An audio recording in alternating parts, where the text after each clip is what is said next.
మనం కొద్ది సమయం క్లుప్తంగా దేవుని యొక్క వాక్యాన్ని మనం ధ్యానిస్తాము. చదవబడినటువంటి భాగాన్ని దయగలిగినటువంటి దేవుడు మనందరి కొరకు ఈ యొక్క వాక్య భాగాన్ని ఆశీర్వదించగాక. ప్రపంచమంతా ఇప్పటికే అనేక రీతిగా రకరకాలుగా ఈ యొక్క క్రిస్మస్ వేడుకలు ప్రత్యేక పరిచర్యలు ఏర్పాటు చేసుకుంటామన్న మంచి దేవుని స్తోత్రం. అయితే ప్రభుని ఆరాధించేటువంటి వారు ఆత్మతో సత్యంతో ఏం చేయాలి? ఆరాధించాలని ప్రభు కోరుతా ఉన్నాడు.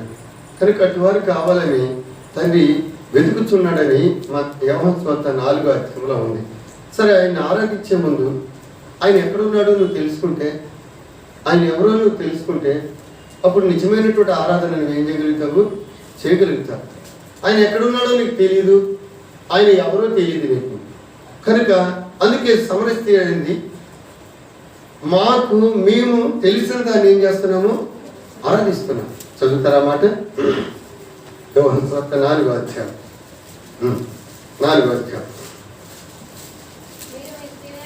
మీరు మీకు తెలియని దానిని ఆరాధించేవారు, మేము మాకు తెలిసిన దాన్ని ఏం చేస్తున్నాము? ఆరాధిస్తున్నాము. రక్షణ యూదుల్లో నుండే వస్తుంది. అనగా రక్షకుడు యూదా వంశం నుండే వస్తాడు. కనుక మీకు తెలియని దాన్ని ఆరాధిస్తున్నారు, తెలియకుండా ఆరాధిస్తున్నారు. కనుక ముందు తెలుసుకో. అందుకే ప్రభు దగ్గరికి వచ్చే ఆ యెహోదు రాజు దగ్గరికి వచ్చినటువంటి ఆ జ్ఞానులు ఏమడుగుతున్నారంటే, యేసు ప్రభు ఎక్కడ జన్మిస్తాడు? 2వ వచనం చదువుతారా? మత్తయి సువార్త. యూదుల రాజుగా పుట్టినవాడు ఎక్కడ ఉన్నాడు? తూర్పు దిక్కున. మేము ఆయన నక్షత్రాన్ని చూసాం సార్. ఎలాంటిదంటే ఆయన ఎక్కడున్నాడు? అయితే బైబిల్ ఏం చెప్తుందంటే ఆయన సర్వంతరా యామి. ఎక్కడ 2-3 ఉన్నారో అక్కడ ఆయన ఉన్నాడు. సరే, లూకా సువార్త 19వ అధ్యాయము 3వ వచనంలో అక్కడ ఒక ప్రశ్నతో ఒక వ్యక్తి బయలుదేరుతూ వచ్చినాడు. ఏమనంటే, వీళ్ళు ఎక్కడున్నారు అని వెతుకుతున్నారు. ఆ యొక్క లూకా సువార్త 19వ అధ్యాయంలో ఉన్నటువంటి ఆ వ్యక్తి ఏమంటున్నాడంటే, ఆయన ఎవరు? యేసు ఎవరు? నేను జ్ఞాపకం చేస్తూ వచ్చాను. రాత్రి కొన్ని మాటలు జ్ఞాపకం చేస్తూ వచ్చాను. ఆయన ఎవరైనా ఆయన రక్షకుడు. ఎవరంటే ఆయన రక్షకుడు. ఇంకా ఆయన ఆశ్చర్యకరుడు. ఇంకా ఆయన యథార్థవంతుడు. ఇంకా ఆయన నమ్మకమైనటువంటి వాడు. తర్వాత ఆయనలో జీవం ఉంది, ఆయనలో ప్రేమ ఉంది. కనుక ఆయన లోకానికి వెలిగివ్వటానికి వచ్చినాడు. ఆయనలో విశ్రాంతి ఉంది. కనుక ఆయన దగ్గరికి వస్తే భారము తొలగించేవాడు. ఏ భారము? పాప భారం తొలగించేవాడు. అందుకే తిమోతి రాసిన పత్రికలు అంటాడు, పాపులను రక్షించుటకు క్రీస్తు యేసు ఏం చేసినాడు? లోకానికి వచ్చినాడు. ఎందుకు వచ్చాడో యేసు ప్రభు నీకు తెలియట్లా. కనుక నీవు ఆ సత్యాన్ని తెలుసుకోకుండా పోతున్నా ఆయన నీ కొరకు వచ్చాడు. నీవున్న స్థలంలోనికి వచ్చినాడు. నువ్వు పడినటువంటి స్థలంలోనికి వచ్చినాడు. నువ్వు పాడైపోయినటువంటి స్థలంలోనికి ఆ ప్రభు వచ్చాడు. ఎందుకంటే ఆ స్థలంలో నుండి నిన్ను లేపాలి అని, నేను తన పాత్రగా చేయాలని, నీ ద్వారా ఆయన మహింపరచబడాలని, నీ ద్వారా ఆయన ఘనపరచబడాలని, నీ ద్వారా నేను చూపించి ఆయన అసహ్యపడాలని, సంతోషించాలని ఆయన ఇష్టపడి వచ్చాడు, త్యాగించడానికి వచ్చినాడు. అంతేకాదు ఆయన ఇంకేముంది? తగ్గింపు జీవితం ఉంది. మనం ఆరాధన ముగించేటప్పుడు ఏమంటాము? విరిగి నలిగిన హృదయంతో, ఇంకా తగ్గింపు జీవితంతో ఈ కొద్ది స్థితి ఆరాధన ఏం చేస్తున్నాము? యేసుక్రీస్తు నామములో సమర్పిస్తున్నామని అంటావు. నిజంగా నువ్వు తగ్గించుకుంటున్నావా? నువ్వు నిజంగా విరిగావా? నువ్వు నిజంగా నలిగావా? నువ్వు నిజంగా సంపూర్ణతలోనికి వచ్చావా? పరిపూర్ణతలోనికి వచ్చావా? కనుక అలాగానే జరిగితే అన్ని వేళలో, అన్ని పరిస్థితుల్లో నువ్వు ఆనందిస్తావు.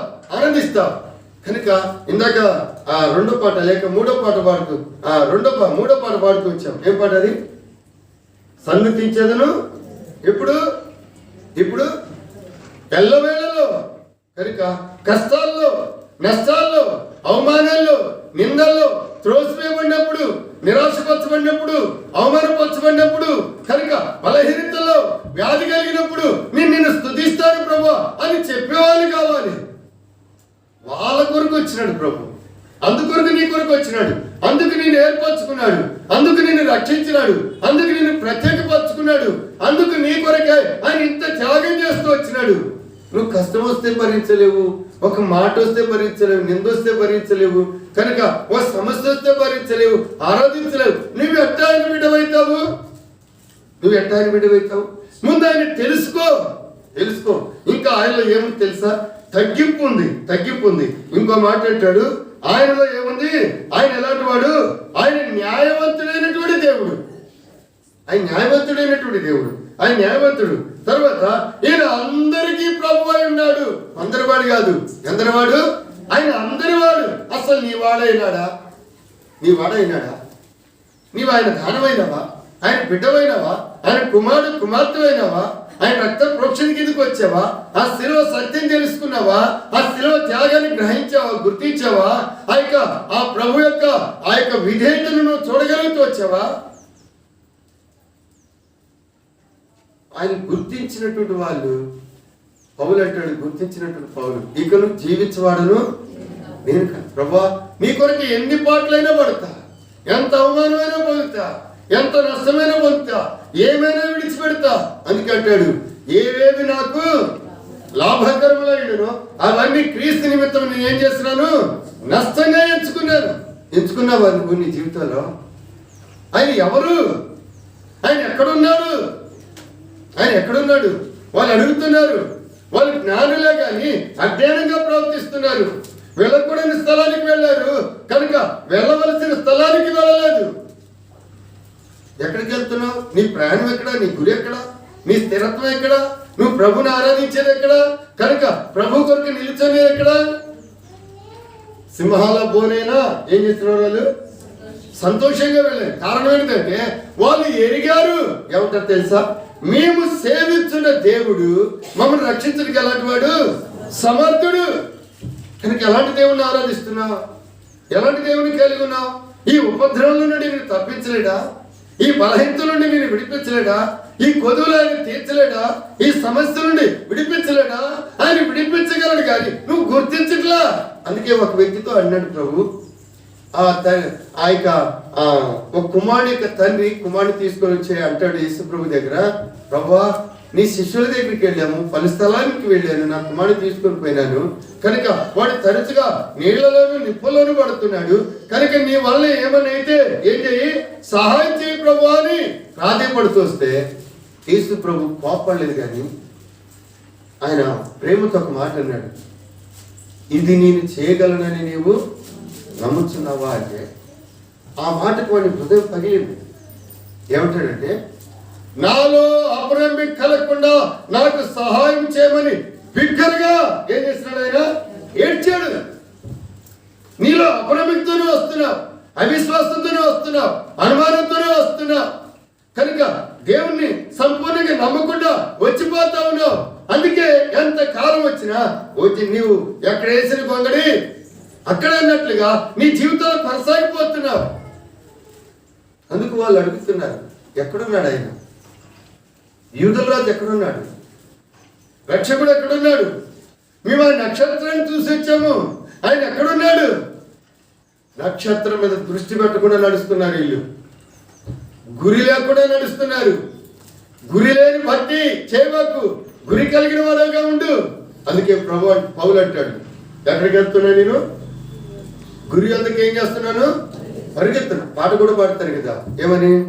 ప్రభువా గురి యోద్ధాకి పరుగెత్తుచున్నాను నేను,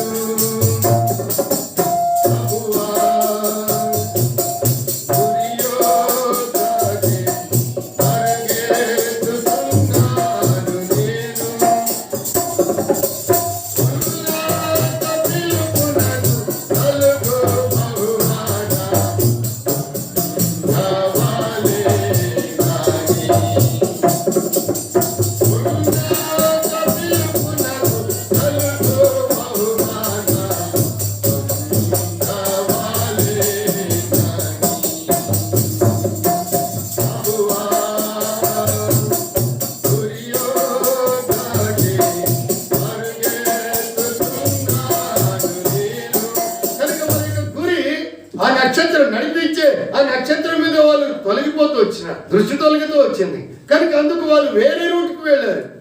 ఎప్పుడైతే దృష్టి మారుతుందో నీ జీవితంలో నీకు అన్ని అనుమానాలు వచ్చేస్తాయి. నీ దృష్టిలో లోపం వచ్చింది, నీ ఆలోచనలో లోపం వచ్చింది కనుక దాన్ని బట్టి నువ్వు ప్రభుని ఆరాధించలేకపోతున్నావు, ప్రభుని కనపరచలేకపోతున్నావు, ప్రభుని ప్రేమించలేకపోతున్నావు, ఆయన మహింపరచలేకపోతున్నావు, ఆయన కొరకు జీవించలేకపోతున్నావు. అందుకే వాళ్ళు అడుగుతున్నారు, ఆయన ఎక్కడున్నాడు, ఆయన ఎక్కడున్నాడు, ఆయన ఎక్కడున్నాడు. మేము వెతుకుతున్నావు, నువ్వు వెతికేది కాదు ఆయన, ప్రభువే నేను వెతుకుతున్నాడు. చదవండి లూకా సువార్త 19వ అధ్యాయం 10వ వచనం. నశించిన దానిని వెతికి రక్షించుటకు మనిషి కుమారుడు వచ్చనని అతనితో చెప్పును. ఎక్కడికి వచ్చాడు ఆయన? ఎక్కడున్నా నువ్వు? ఎక్కడున్నా? ఏ స్థలంలో మాట చెప్పబడింది? ఏ ఊరిలో? ఏ ఊరిలో? ఏ ఊరు? రామంతరా ఎరుకో పట్టణం కనుక ఎరుకో పట్టణానికి వచ్చినాడు. శపించబడే స్థలంలో నువ్వు ఉన్నావు, శాపాన్ని నువ్వు అనుభవిస్తున్నావు కనుక ఆ శాపం నుండి విడిపించడానికి వచ్చినాడు. ఎరుకోలో ఏమో తెలుసా? చదువుతారా? యెహోషువ 2వ అధ్యాయం 1వ వచనం. యెహోషువ 2వ అధ్యాయం 1వ వచనం. అమ్మా, నూను కుమారుడైన యెహోషువ వేగుల వారైన 2 మనుషులు పిలిపించి మీరు పోయి ఆ దేశమును ముఖ్యముగా ఎరుకోను చూడని వారితో చెప్పి సిత్తీము యొద్ద నుండి వారిని రహస్యముగా పంపారు. వారు వెళ్ళి రాహాబును ఒక వేశ్య ఇంట్లో చేరారు. ఎక్కడ? ఎరుకోలు ఎవరున్నారు? ఎవరున్నారు? వేశ్యలు ఉన్నారు కనుక ఎరుకో శపించబడింది కనుక ఏక వేశ్యలు ఉండేటువంటి స్థలం. ఎంతమంది దేవుడు రక్షించినాడు. ఆ సమరయ స్త్రీ ఎలాంటిది? ఎలాంటిది? వేశ్య, వేషధారి కనుక ఆమెలో ఆరాధన అంటుంది, ప్రార్థన అంటుంది, ప్రభు అంటుంది కనుక గొప్ప దేవుడు అంటుంది. కానీ వేష వృత్తిలోనే తన జీవితంలో సాగిపోతా ఉంది. కానీ ప్రభు దగ్గరికి వచ్చినాడు. ఈ ఉదయకాలం ప్రభుని ఆరాధించడానికి వచ్చిన ప్రియమైనటువంటి సహోదరి సహోదరుడు ఎవరు బిడ్డలారా, వృద్ధాప్యులు ఉన్న తల్లిదండ్రులారా, కనుక మన జీవితంలో మనం ఏ స్థితిలో ఉన్నాము, ఎలాంటి దేవుని మనం ఆరాధించడానికి వచ్చాము కనుక ఎలాంటి దేవుడు మన కొరకు త్యాగం చేస్తూ వచ్చినాడు. ఓ మాట అంటుంది హన్న, హృదయం కడగబడిన తర్వాత, హృదయం పవిత్రపరచబడిన తర్వాత హన్న ఆరాధన చేస్తుంది. చదువుతారా మాట? 2వ అధ్యాయం 1వ వచ్చిన 1 సమయాలు. మరియు హన్న విజ్ఞాపన చేసి ఇలాగా నేను నా హృదయము యెహోవా యందు సంతోషించున్నది, యెహోవా యందు నాకు మహాబలము కలిగిను, నీ వలన రక్షణ బట్టి నేను సంతోషిస్తున్నాను, విరోధుల మీద నేను అసహ్యపడుతున్నాను. కనుక ఎలాంటిదంటే దేవుని బట్టి నా హృదయం సంతోషిస్తుంది. అంత మునుపు ఏం లేదా హృదయంలో? అంత మునుపు ఏముందా హృదయంలో? సిస్టర్స్, బ్రదర్స్, గవర్నమెంట్ అంత మునుపు ఏముందా హృదయంలో?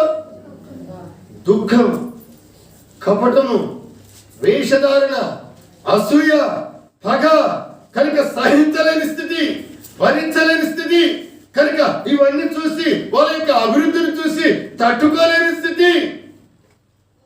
దౌర్భాగ్యమును గురించి ఏడ్చడం వలన మూడులు నశించెదరు, బుద్ధి లేని వారు అసూయ వల్ల ఏం చేసేదరు? చచ్చిపోయేదరు. కనుక ఆ హృదయంలో గూడు కట్టుకుంది అసూయ.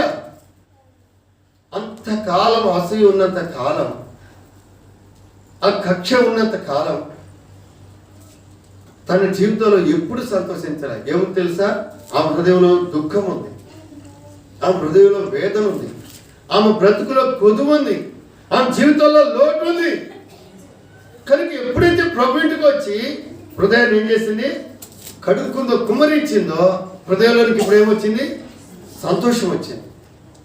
ఇప్పుడు అంటుంది నా హృదయము యెహోవా యందు ఎలా ఎలా బహుగా ఏం చేస్తుంది? సంతోషిస్తా ఉంది. అంతకు మునుపు ఈ యొక్క శాపగ్రస్తమైన ఎన్ని హృదయంలో ఆ కక్ష, ఆ యొక్క అసూయ, ఆ పగ పెట్టుకొని, ఆ వారం లేని స్థితి పెట్టుకొని జీవించినంత కాలం హన్నా హృదయంలో సంతోషం లేదు, దుఃఖమే ఉంది. ఇప్పుడు హృదయాన్ని కుమ్మరించిన తర్వాత కూడా తను ఇప్పుడు ఒక ప్రణాళికలోకి వచ్చింది. ఏమంటుందంటే, ప్రభువా నీవు నాకు కుమారుడిస్తే నేను వాడిని నీకేం చేస్తాను, ఇచ్చేస్తాను. నీవు నాకు కుమారుడిస్తే ఇచ్చేస్తాను. ఇప్పుడు దేవుని యొక్క అవసరం జరిగింది, దేవుని ఇంట్లో ఉన్నటువంటి అక్కర ఎరిగింది, దేవుని ఇంట్లో ఉన్నటువంటి పరిస్థితులు చూస్తూ వచ్చింది. నా సమర్పణ ద్వారా ఇక్కడ క్షేమం కలగాలి, నా యొక్క ఆరాధన ద్వారా ఇక్కడ ప్రభు మహిమపరచబడాలి, నా రాక ద్వారా ఇక్కడ వెలిగింపు రావాలి. ఇది తన జీవితంలో కనుక ఇప్పుడు వచ్చినటువంటి ఆలోచన. ఇప్పుడు తన కుమారుడిని సమర్పించింది. ప్రభు ఇస్తే ఇచ్చేస్తానంటే, విలువైన నీకు ఇచ్చేస్తాను. అచ్చ జటమం సేరునార ఎత్తు తీసుకొని వచ్చి ఆయన పాదమును పోసినప్పుడు ఆ ఇల్లు ఏమైపోయింది, అత్తర వాసనతో నేను అంత మునుపు వాసన. నీ సమర్పణ ఎలా ఉంది? నేను ఎందుకు దేవుడు రక్షించినాడు? ఎక్కడికి వచ్చాడు? నీవున్న స్థలానికి వచ్చాడు. ఏకుల వారు ఎక్కడికి వెళ్ళారు? వేశ్య ఇంటికి వెళ్ళారు. కనుక ఆ ప్రభు పంపిస్తూ వచ్చినాడు కనుక వెళ్ళు, అక్కడ ఉన్నారు వాళ్ళు. ఇంకో మాట ఏమంటాడు తెలుసా? ఎరుకోలు ఏముంది అంటే, ఎరుకోలు ఎవరున్నారు? చదవండి, లూకా సువార్త 19వ అధ్యాయం. లూకా సువార్త 19వ అధ్యాయం.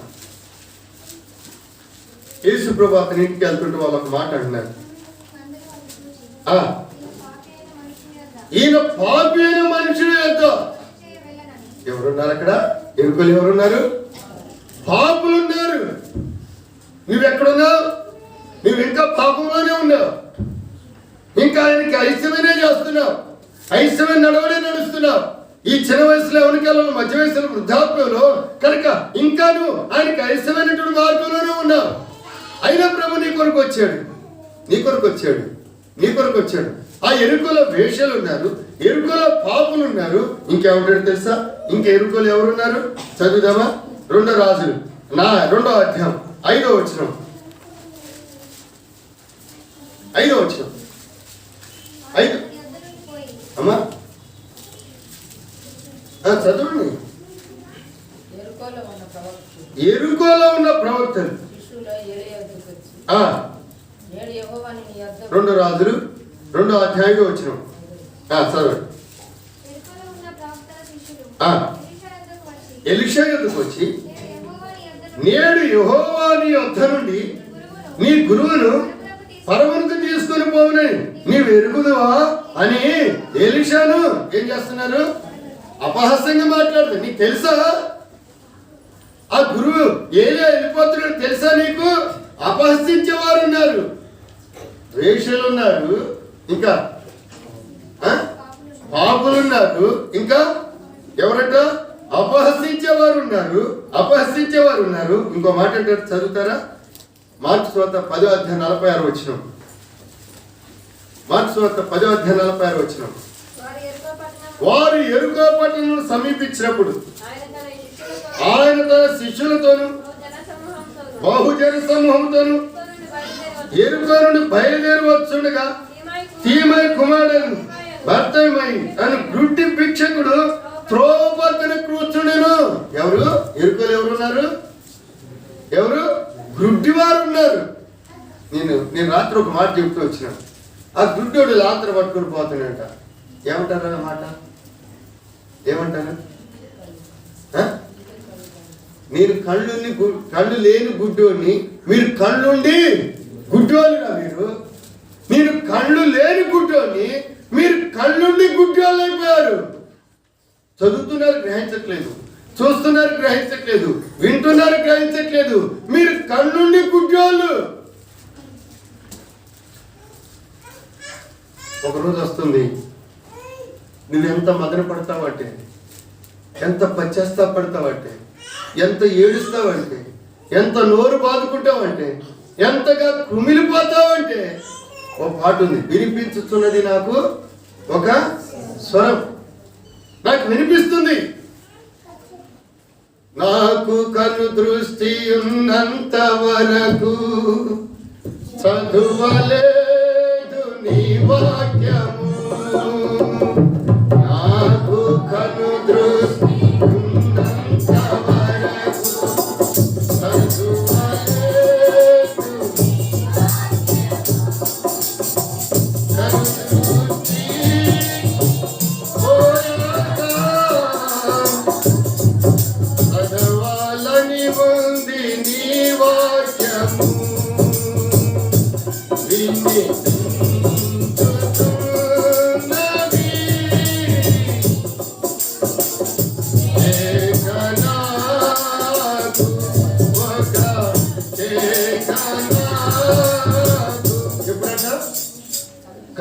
దృష్టి కాలం ఏం చేయలేకపోయినాను?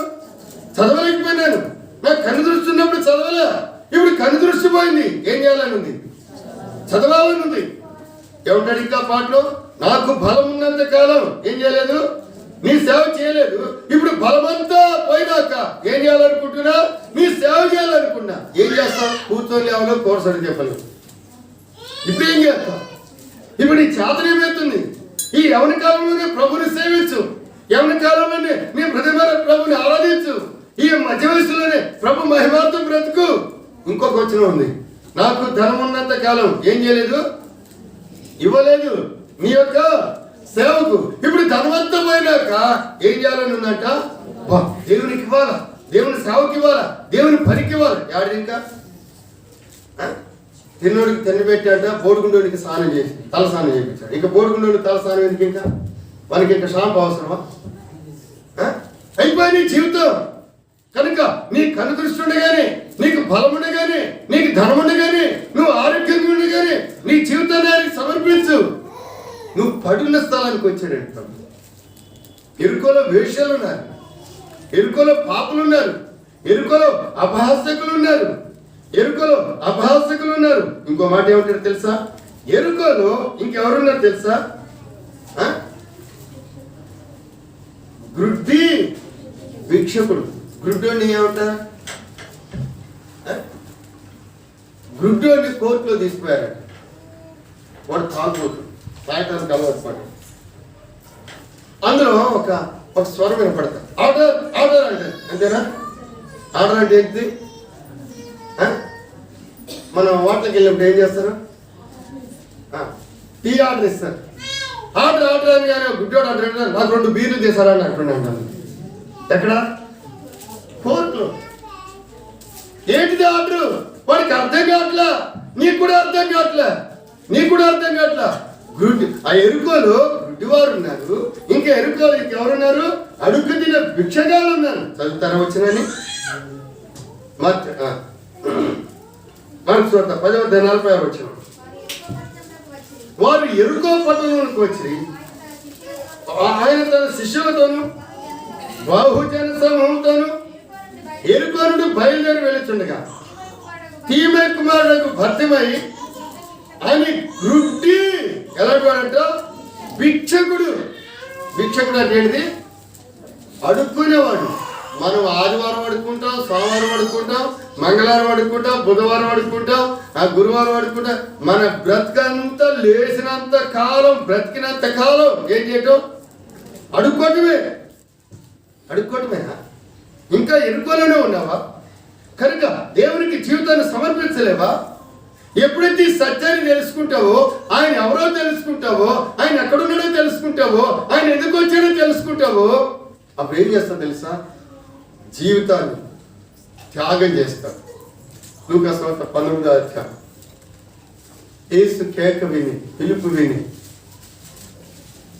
ఆ పాపి అయినటువంటి మనుషుడైనటువంటి జక్కయ్య దిగి యేసు ప్రభుతో పాటు నడుస్తూ ఉంటుండగా వెనక శబ్దాలు వినపడుతున్నాయి, స్వరాలు వినపడుతున్నాయి. ఏమని?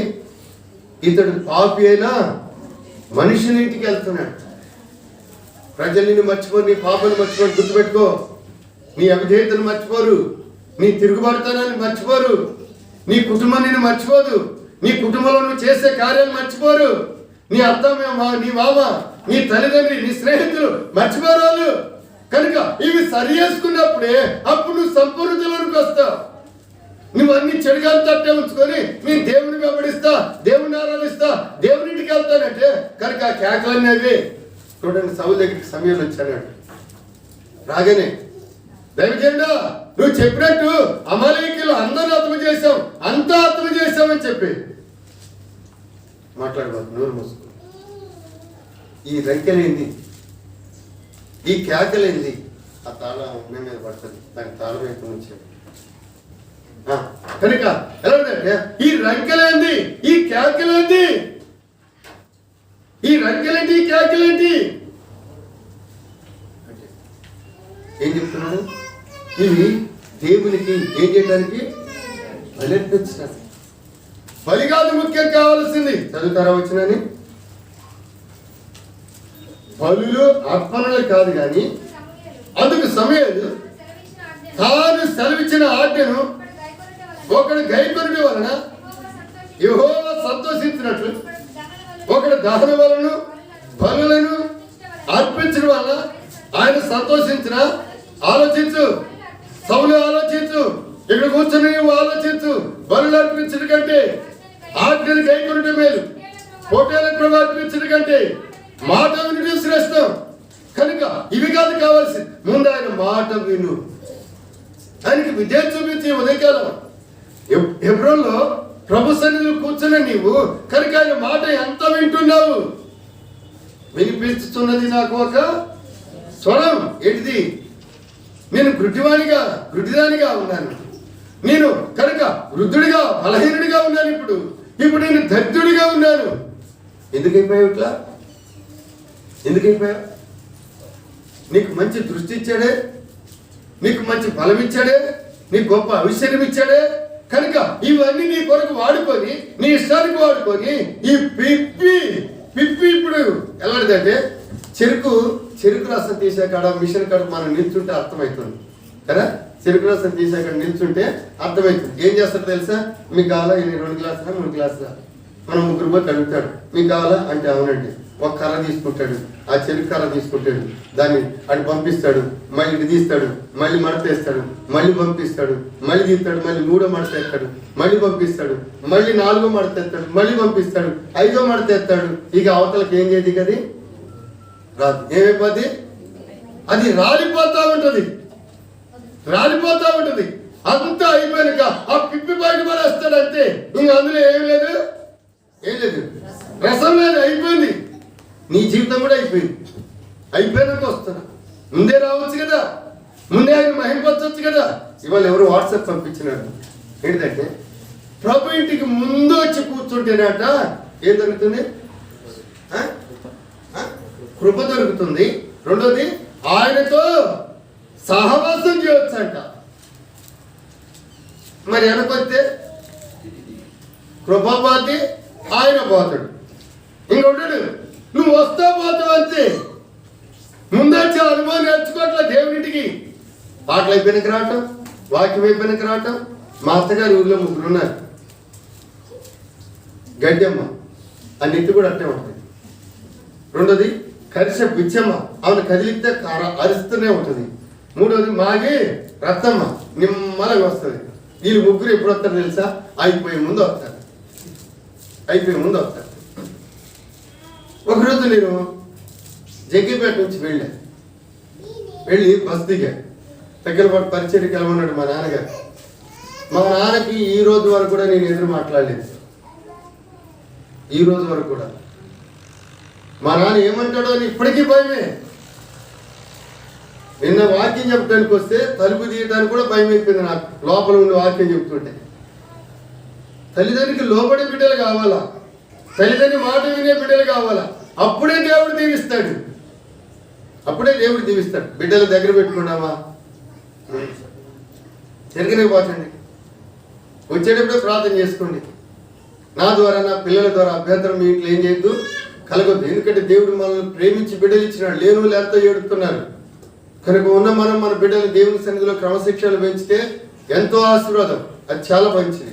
కనుక ఎవరంటే తల్లిదండ్రికి లోబడే బిడ్డలు కావాలా, తల్లిదండ్రి మాట వినే బిడ్డలు కావాలా, తల్లిదండ్రి ఘన తీసుకొచ్చే బిడ్డలు కావాలా.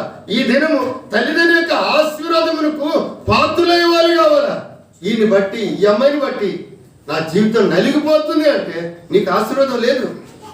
నా కొడుకు నా మాట వింటలేదన్నా, వాడు ఇష్టమైన నెరవేర్చుకున్నాడు, వాడికి ఇష్టమైనది చేస్తున్నాడు, వాడు ఇష్టమైన కాడికి వెళ్తున్నాడు. నా బిడ్డ నా మాట వింటలే, తనకి ఇష్టమైన ఆ రీతిలో ప్రవర్తిస్తుంది, ఇష్టమైన రీతిలో వెళ్తుందంటే కనుక నీకు ఆశీర్వాదం రాదు.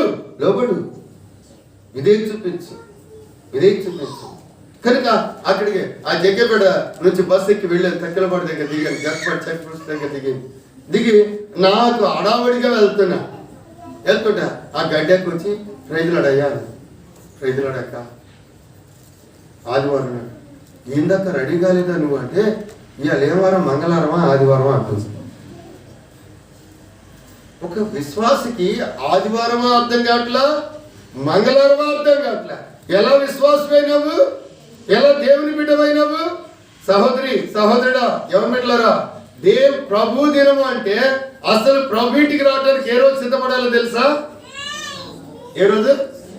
శనివారం. ఏ రోజు? సిద్ధపడి రోజు.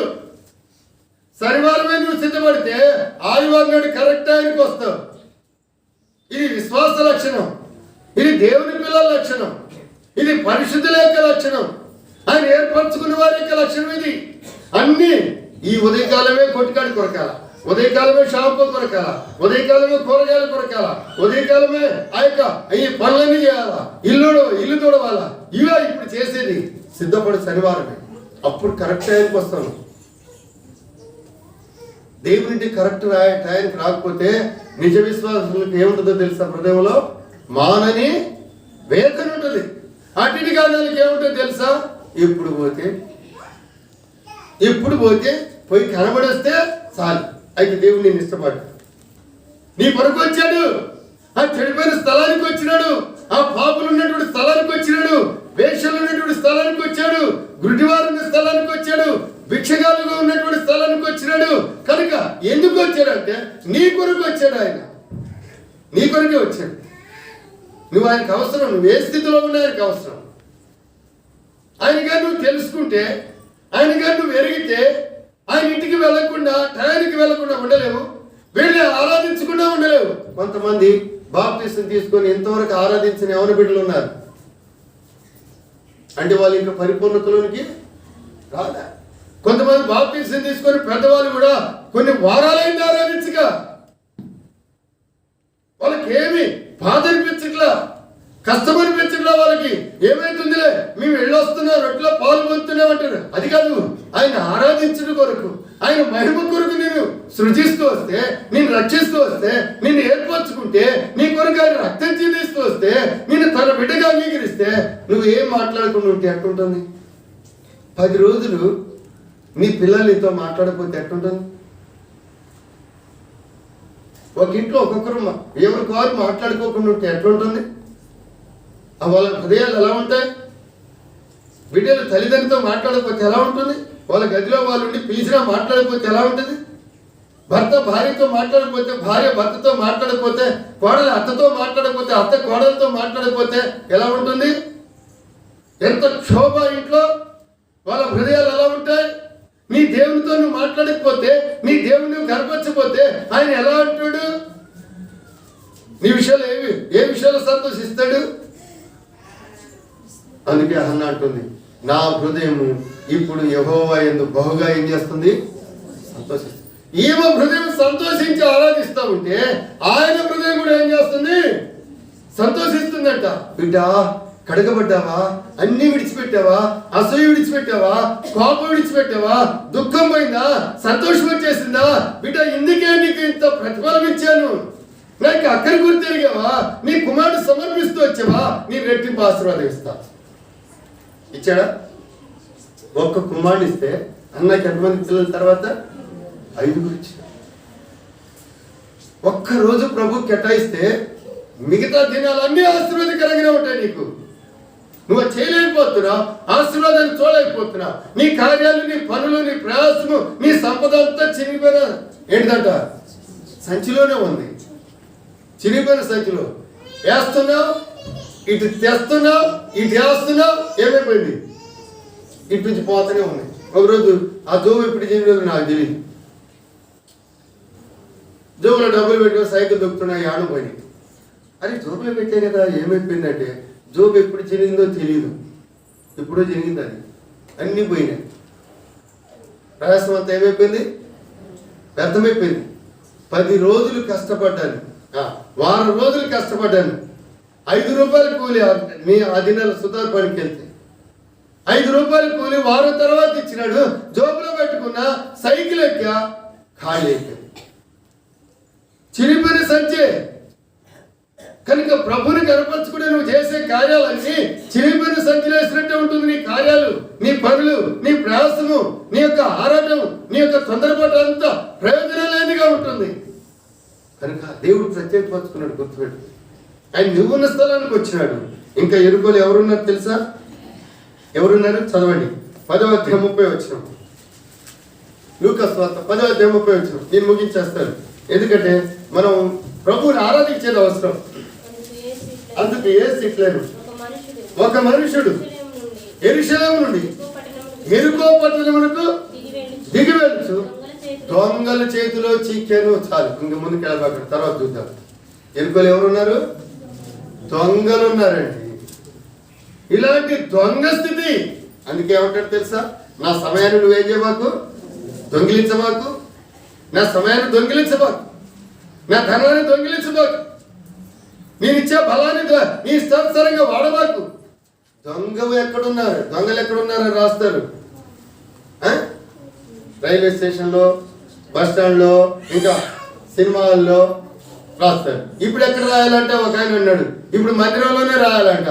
మందిరంలో దొంగలు ఉన్నారు. మందిరంలో దొంగలు ఉంటారా బ్రదర్? వెనక కూర్చొని బ్రదర్, మందిరంలో దొంగలు ఉంటారా? ఎవరు వాళ్ళు? నీవే.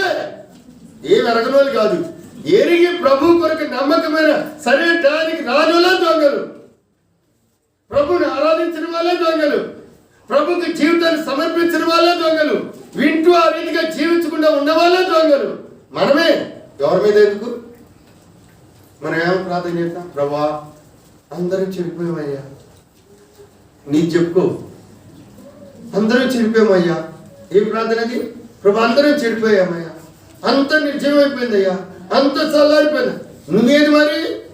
ఒక కట్టె, ఒక అగ్గిపుల్ల అడిగినంత ఏం చేయొచ్చు? తగలబెట్టొచ్చుగా. మరి నువ్వు మంటొచ్చు కదా. అందరి మీద చల్లటం నీళ్ళు, అందరి మీద చల్లటం. అది కాదు, నీదేందో చూడు, నువ్వేందో చూడు. నువ్వు ప్రభు కొరికి ఎలా బ్రతుకుతున్నావో చూడు, ప్రభు కొరికి ఎలా సమర్పించుకున్నావో చూడు, ప్రభుని ఏ రీతిగా గణపరుస్తున్నావో చూడు, ప్రభుని ఏ రీతిగా మహిమపరుస్తున్నావో చూడు, ప్రభుని ఏ రీతిగా మహిమపరుస్తున్నావో చూడు.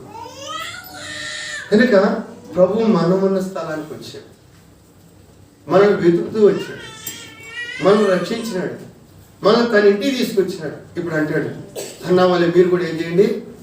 ఆరాధించండి. అన్న వాళ్ళ మీ జీవితాన్ని సమర్పించుకోండి. ఒక మాట చదవండి, ఆరాధన చేద్దాం. మంచి టైం కాకుండా, లేకపోతే దెబ్బ పడేది. ఇప్పుడు ఇటు వస్తాయి. చదవండి, రోమ 12 వచ్చినాం. కాబట్టి సహోదరులారా, పరిశుద్ధమును దేవునికి అనుకూలమైన సజీవ యాగముగా మీ శరీరమును ఆయనకి సమర్పించుకోండి. దేవుని వాక్యం బట్టి మిమ్మల్ని బ్రతిమాలుకొనుచున్నాను. ఇట్టి సేవ, ఇట్టి ఆరాధన, ఇట్టి సమర్పణ ఆయనకి ఏంటంట? ఇష్టమైంది చేద్దాం. నేను ఆయనకి ఇష్టమే కనుక నన్ను ఏం చేస్తున్నాడు? తప్పించాడు. నువ్వు ఆయనకి ఇష్టాలు కాబట్టి ఈ దినం చూశాను. ఈ దినం దేవుడు పొడిగించినాడు. ఈ దినం దేవునికి నేను తీసుకొచ్చినాడు. ప్రభువా, నాకు ఇచ్చిన ఈ దినాన్ని బట్టి, సమయాన్ని బట్టి, మీ యొక్క వాక్యాన్ని బట్టి, మీ యొక్క ఆత్మ నడిపింపును బట్టి ప్రభా హృదయమాన మిమ్మల్ని ఆరాధిస్తున్నా. నిజమేనాయన, నేను ఎరుకోనటువంటి పాపం ఉన్నటువంటి స్థలంలో ఉన్నాను, శాపం ఉన్న స్థలంలో ఉన్నాను, కనుక అంధకారం ఉన్న స్థలంలో ఉన్నాను. పాపం గుంటలో పడి ఉండగా నన్ను లేవనెత్తు వచ్చినా. నా నోటను క్రొత్త పాట నా యేసు ఇచ్చాను. నన్ను లేవనెత్తి బండ మీద నిలుపుతూ వచ్చినాడు. ప్రభా క్రీస్తు అనే బండ మీద నన్ను నిలిపినందుకు, ఈ దినం ఇచ్చినందుకు, ఏమిచ్చినా రుణం తీర్చుకోగలను ప్రభా. ఈ నా కొద్ది స్థుతి ఆరాధన యేసు క్రీస్తు నామములో సమర్పిస్తున్నాను ప్రభు. క్లుప్తంగా ఆరాధించిన ప్రభు మన సహాయం చేయగలరు. రండి ప్రభుని ఆరాధిస్తాం.